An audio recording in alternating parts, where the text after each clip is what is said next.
Welcome to earthatthecenter.com. My name is Dr. Keith Whitten, and I am a psychiatrist, author, and inventor of the monadic spacetime calendar clock. And here's what a three-dimensional calendar clock looks like. A calendar clock is based on a geocentric astronomical model of the solar system and universe, similar to how we used to organize the solar system and universe 500 years ago before Copernicus. Now, geocentric means Earth-centered, and here's the Earth. At the center of this outer structure is known as the celestial ring, and the celestial ring is derived from an astronomical object known as a celestial sphere. Take a look at this. I just ordered this celestial globe off of the internet, and this celestial globe consists of a 3-inch Earth globe. At the center of this outer transparent surface is the celestial sphere.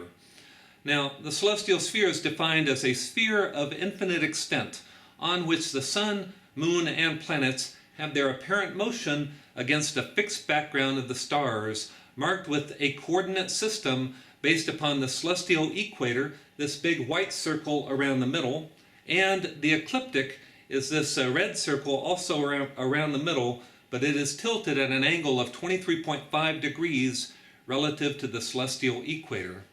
Now, what I have done is I have modified this celestial sphere in order to create an astronomical calendar clock. Now, the first thing that I did was I removed the two polar ends of the celestial sphere so that you can see inside better.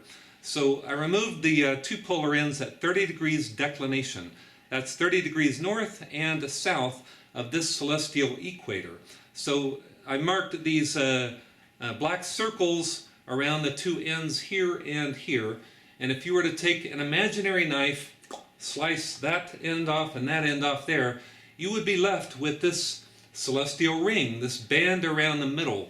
And if you look along the north polar axis like this, then you have the same configuration as a calendar clock. Here we are, we're looking at here's the celestial sphere with the north and south polar ends removed. You're looking along the north polar axis of the spinning Earth.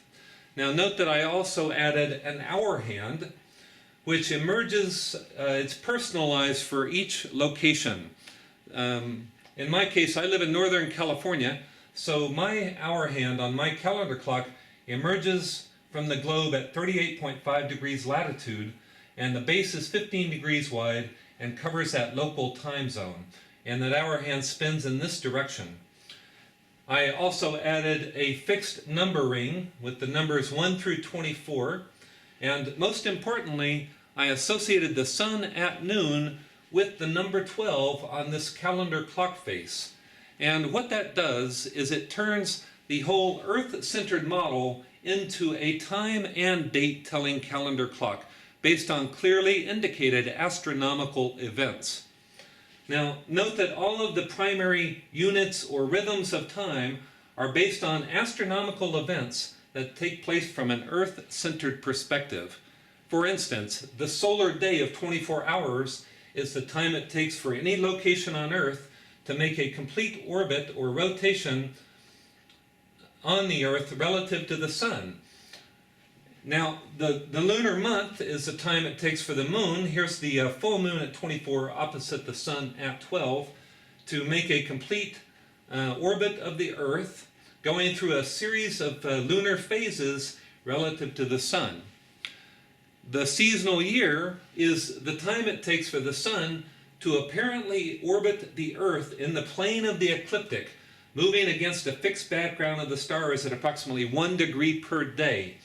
And usually this is marked from the one of the nodes, the equinoctial nodes, which is where the ecliptic crosses the equator. So right here, the sun will move from this point all the way around back to the same location over the course of a seasonal year.